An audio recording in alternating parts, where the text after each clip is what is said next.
રામ રામ, જય શ્રી કૃષ્ણ, જય માતાજી એન્ડ બેડ ઇવનિંગ. કારણ કે ખરાબ સમાચાર લઈને આવ્યો છું એટલે આપણે ગુડ ઇવનિંગ કેમ કહીશું, બરાબર છે.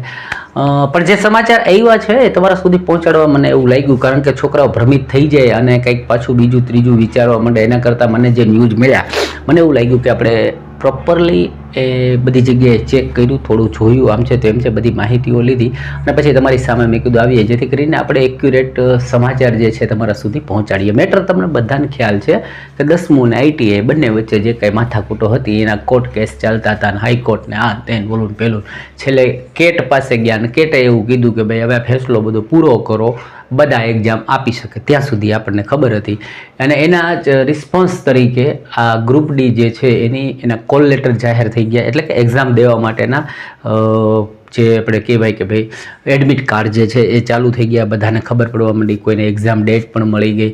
હવે એમાં નવું આવ્યું શું આવ્યું કે ભાઈ જે 10માવાળા લોકોને પણ આમાં ઇન્વોલ્વ કર્યા, તો ITI વાળા કા દિમાગ છટક ગયા. તો એણે એવું વિચાર્યું કે હાલ આપણે હારે અન્યાય થાય છે અને એમાં એક નવો પોઈન્ટ પાછો આવ્યો. નવો પોઈન્ટ એ આવ્યો કે ભાઈ તમે આ સ્ટે હતો એટલે એક્ઝામ ડેટ જે 17 લેવાના હતા એ તો કેન્સલ થઈ, પણ તમે 10 દીમાં એક્ઝામ ડેટ પાછી ડિક્લેર કરી દો તો વિદ્યાર્થીઓને 10 દીમાં ટાઈમ ક્યાં મળ્યો પ્રોપર તૈયારી કરવાનો. એટલે આ બે પોઈન્ટ સાથે સુપ્રીમ કોર્ટની અંદર એવું કહેવાય કે ભાઈ PIL દાખલ કરી દીધી છે.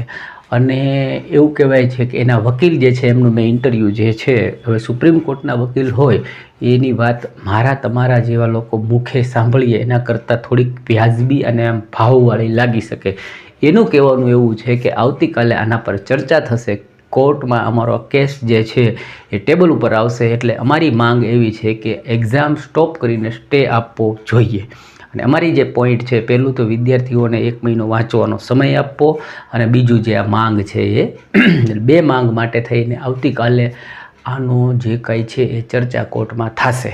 એટલે હાલ પોસિબિલિટી એના લેવલે એટલે વકીલના લેવલે જો માનીએ તો એનું કહેવાનું એવું છે કે અમે 100% આ એક્ઝામ ઉપર સ્ટે મૂકીશું, બરાબર છે.